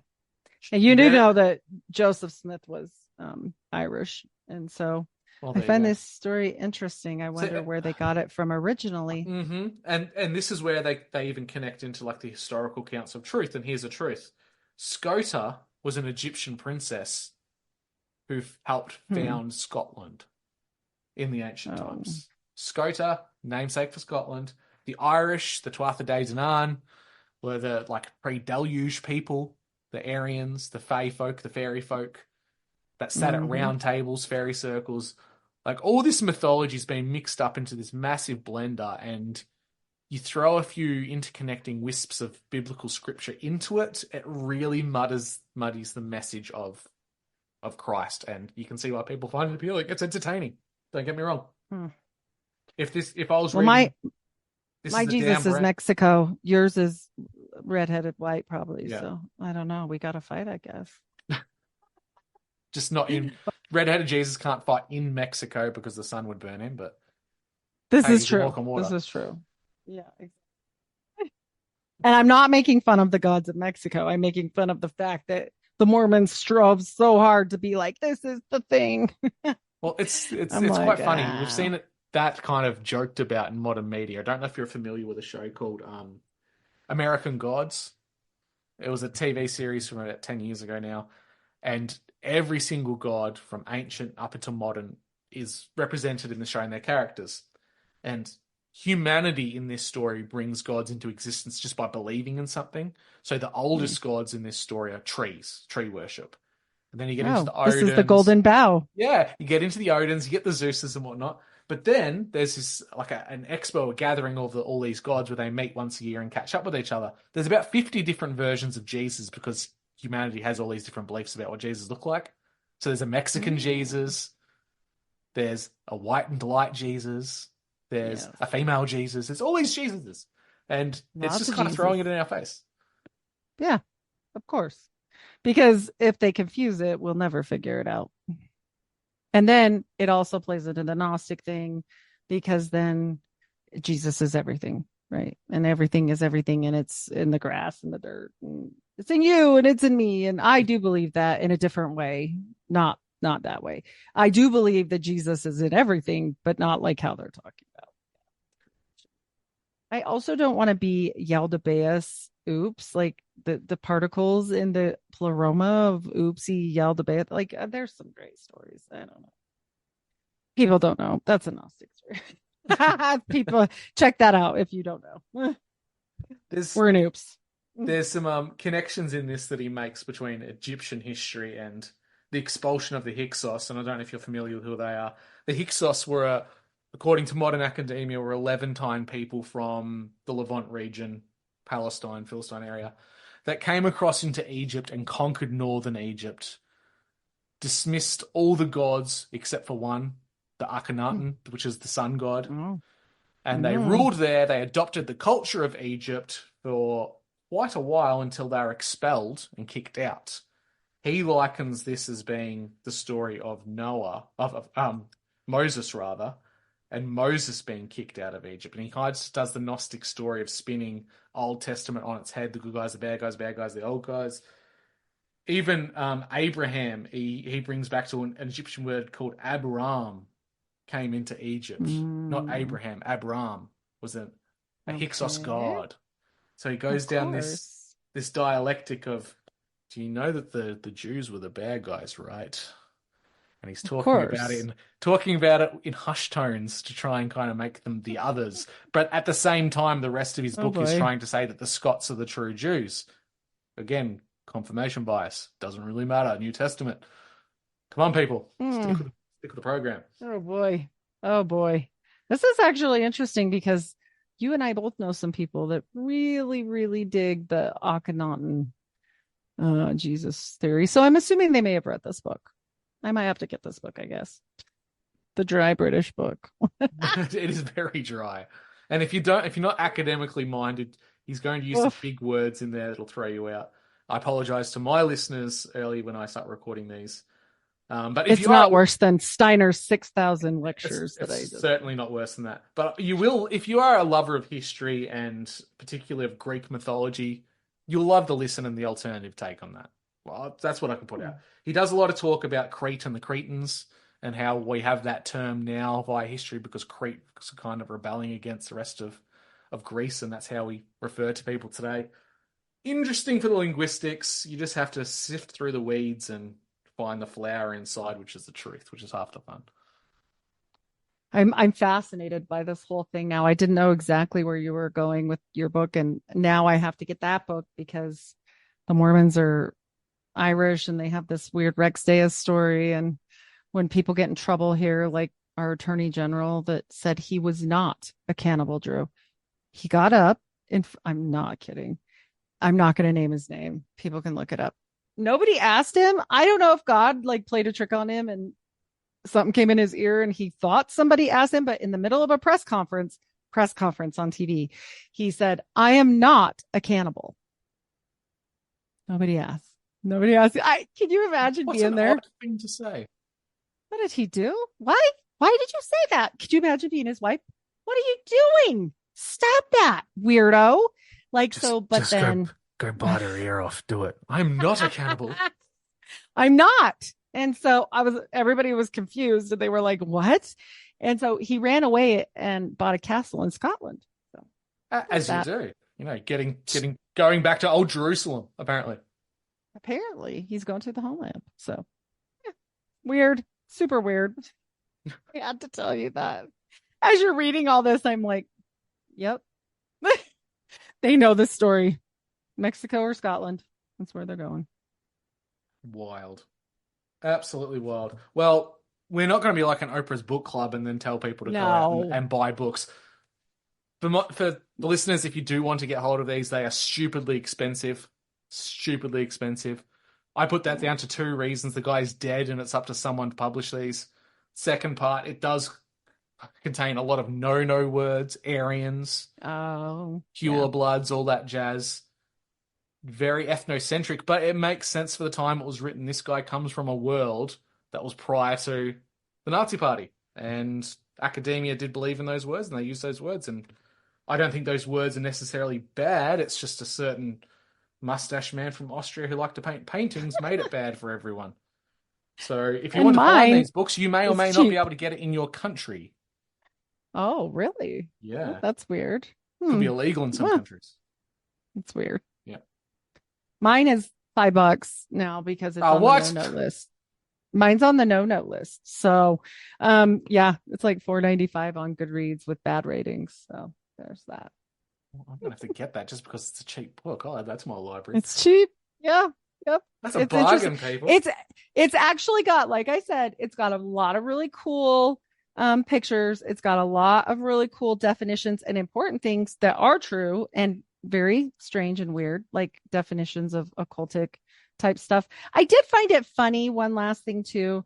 I found it and maps and everything, Drew, you'll like it. I did find it a little bit funny that he lost his faith. I think it was in 1960 and the funding ran out in 1959.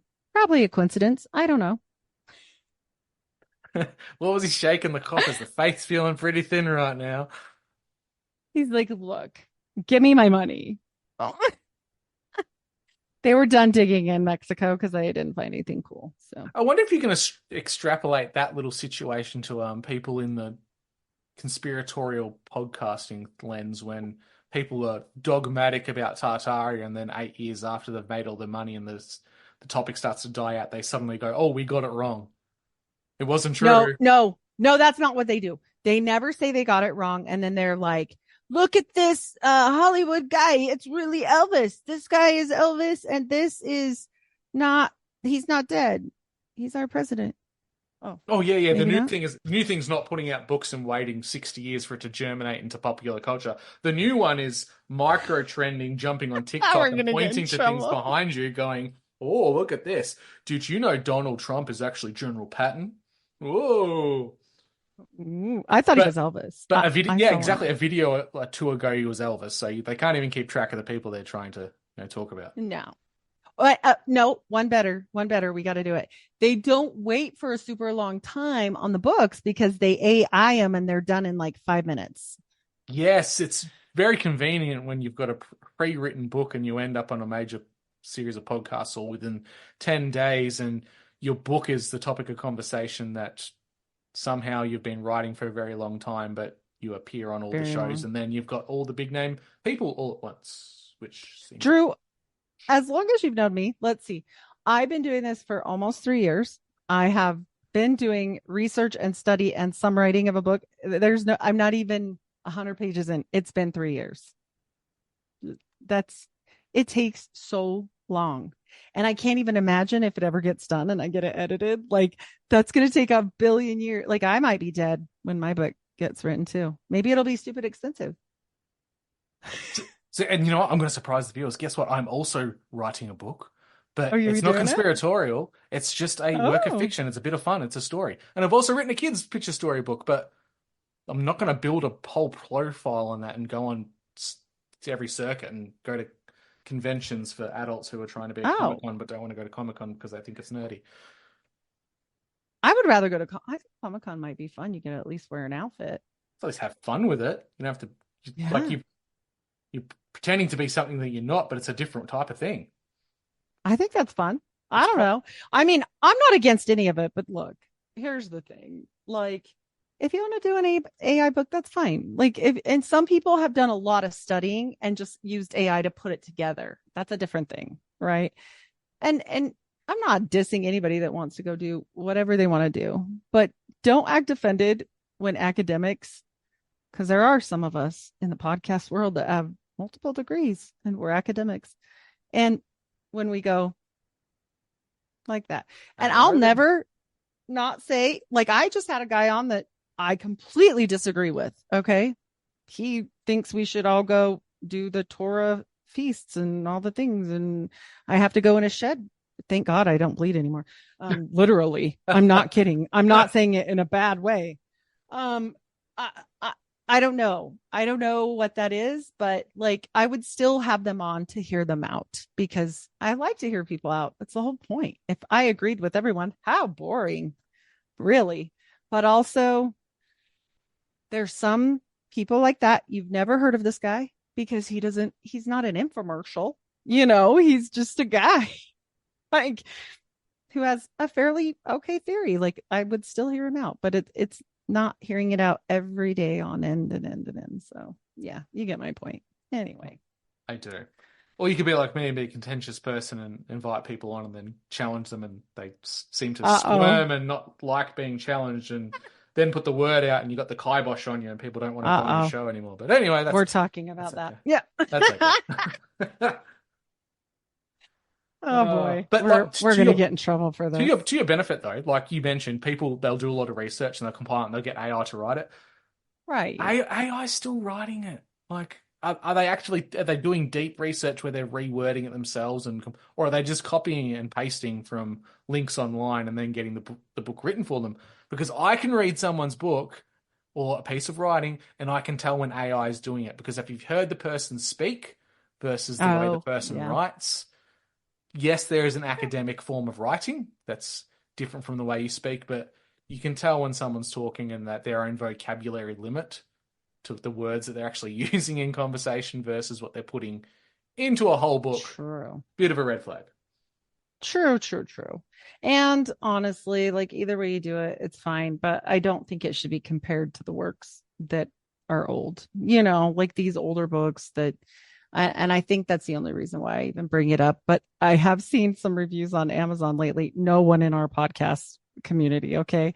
I was just looking at some books and literally it's like printed the day before they got it. They were like, apparently this is printed just for me. How weird is that? Like, they're just literally typing things into AI the night before they sell it on Amazon. Yeah, and you've got the mechanisms on Amazon where you can have it published, binded, and sent out. We saw that during COVID. Like, there was books that came out within a day or two of events happening, but it had chapter upon chapter upon chapter of information, and it just came out. So weird. That to me is really like a new one, because you would think, like, I mean, I get it. Like, you don't want to waste money and I guess wait till it's sold, but also like that doesn't tell me you have a whole lot of faith in yourself. So I don't know. No. And that's the catch-22, the balancing act that we have. You don't want to go to a lot of these newer sources because there's a state of entropy, I think, when it comes to the occult, conspiracy theories. We're regurgitating information that's been done 20 times over, if not more. And people have done it a lot. In the occult, hundreds. If not thousands, because of thousands of years of regurgitation. And they're not really getting to the minutia and the point of it. So you're getting this very watered down version of things, which can be dangerous because then it might sound appealing. It might send you down the path of Gnosticism. Then you've got the opposite side of things. You've got books like these, which were written quite a long time ago. You can tell it's of the language of the person that wrote it, of their station. But then again, you have to double check their sources. Just because it's a book from the 1930s doesn't mean it's an academic piece of amazingness. It's not always the case. Yep. And even if there's some interesting things in there and that are true, it doesn't make it true. And what if you're a magician and you buy that crappy book and you do the thing wrong and you screw yourself over and you're screwed for the rest of your life because you did it wrong? Exactly. You don't want to practice binding demons if you don't have the right things at your disposal. I wouldn't do it, but I wouldn't do it anyway. But there are people out there who, because of the New Age movement, think they can do these things. And if you're relying on a book from Amazon that was printed 2 weeks earlier, probably not your best source. Well, although Agrippa said nothing he wrote was true and that he didn't practice. Okay, I'm on one. I'm sorry, but that's real. He really said that. But also, they were trying to kill witches. So, I mean, yeah. Oh no, whatever. Yeah, well, but he wrote it himself. Well, yes, there you go. There. Yeah. That's good. He did it on himself, by himself. That's a man of substance there. But I faked it. It's not real. So yours is, in a nutshell, people. Drew's is, there is a white Jesus in Britain, and I have a white feathered Jesus in Mesoamerica. So if we extrapolate those and combine those things, Jesus was a white Scottish lizard dragon. And he went from Scotland, the Hebrides, and went all the way to the New World. He needed a tan. Yeah. He needed a tan. Scotland's dreary. Yeah, there's no spices there. Like, come on, they went all the way to South America to get some capsicum and bell peppers and chilies. And tahine. Yes. And tahine. Yes. Nothing says Jesus like, let's sacrifice some people on an altar on a giant pyramid. That's what happened. So, and, the calendar thing that was wrong. But that's okay. We'll forget about that. And the DNA thing that was also wrong. Wait. Don't look at those. Yeah. You'll get excommunicated. If that didn't come through my message, I don't know what else can. Don't forget Romneys are in it. Dun. So. Dang it, Heidi. If you just keep focusing on the negative, wrong things in these books, you'll never get anywhere. I know. I think I missed the point. I guess. I don't know.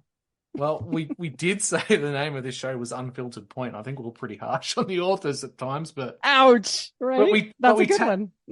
take it for what it is, though. There's some great stuff in there, and there's some really silly stuff, and you kind of have to point out the silly stuff. I'm not going to be a fanboy within this community and promote something that I don't 100% believe in. And unfortunately, I'm pretty sure we know. And unfortunately, I do see a lot of people that jump onto a trend and then they make their entire persona about that. But this is true. Don't do you. That's fine. You can be that person. That's fine. I will not be that person. Absolutely. No. Yeah, you guys gotta. But I will say this: anybody that's reading books at this point in this day and age, good. Yeah, you are the chosen people because you read. You're set above. That's right. That's right. And if you're Mormon, you probably really are. You're chosen. So is this like a burn books situation where we're going to come up with a like an Oprah book club seal, but it's the burn book club, unfiltered point seal of disapproval, and we pick every book that we point. don't like. Burn this book. Burn this book. Oh, don't really though. Sorry, you wasted your money, but this one was only $5, so it's okay. Hey, that's right. No, there's cool stuff in this one. Don't burn this one. Yeah. I think it's kind of sad because. And God, do not burn this one. That's expensive firewood if you burn this one. Jeez. Oof. All right. Especially when you ship to Australia. Ugh. Oh no, the shipping got you.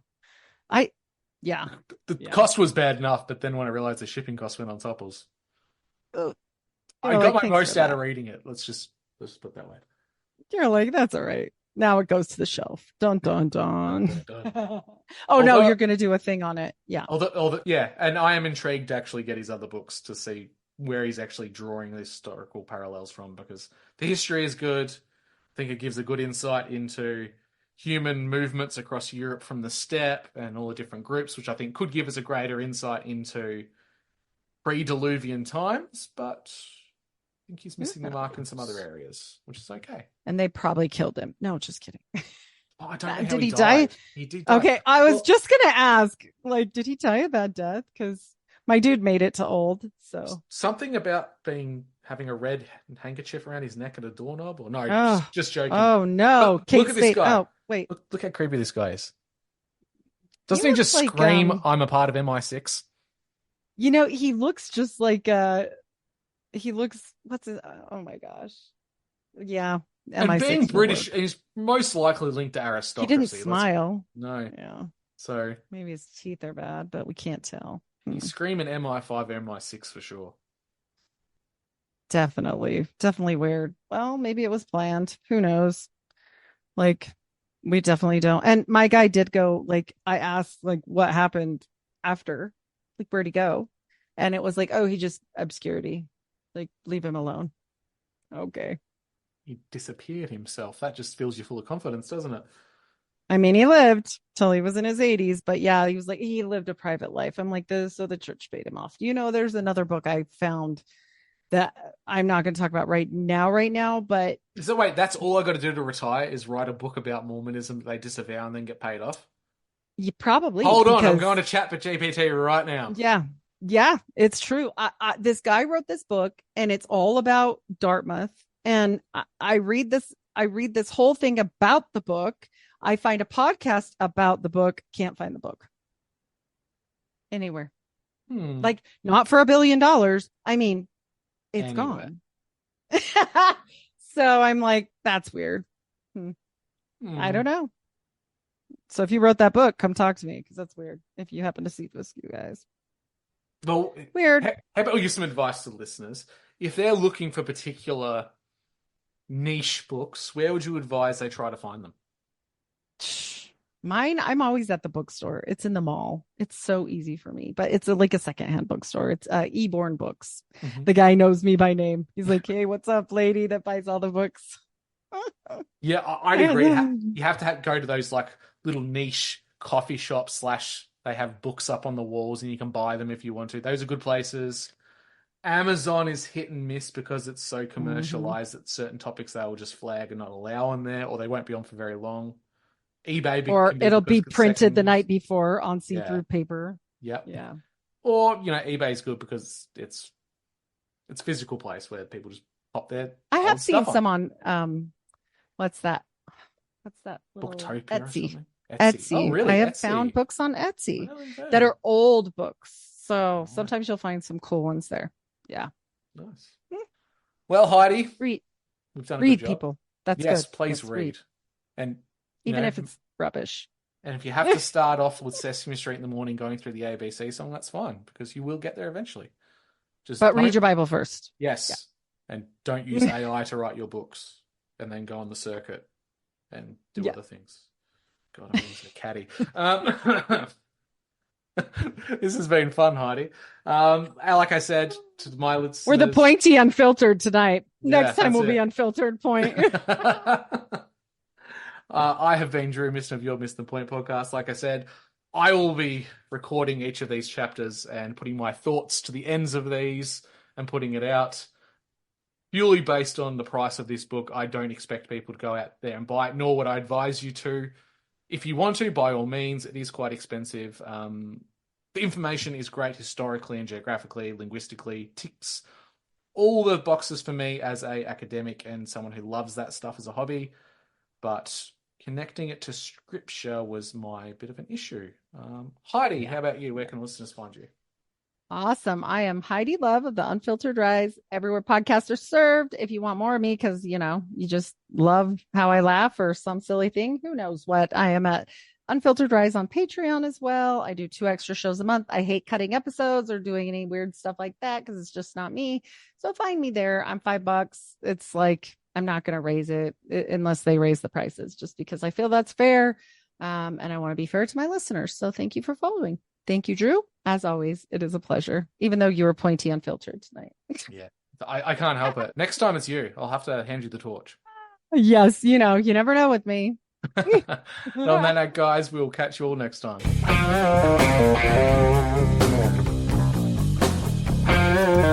Hey, everybody, it's closing time. You don't gotta go home, but you can't stay here.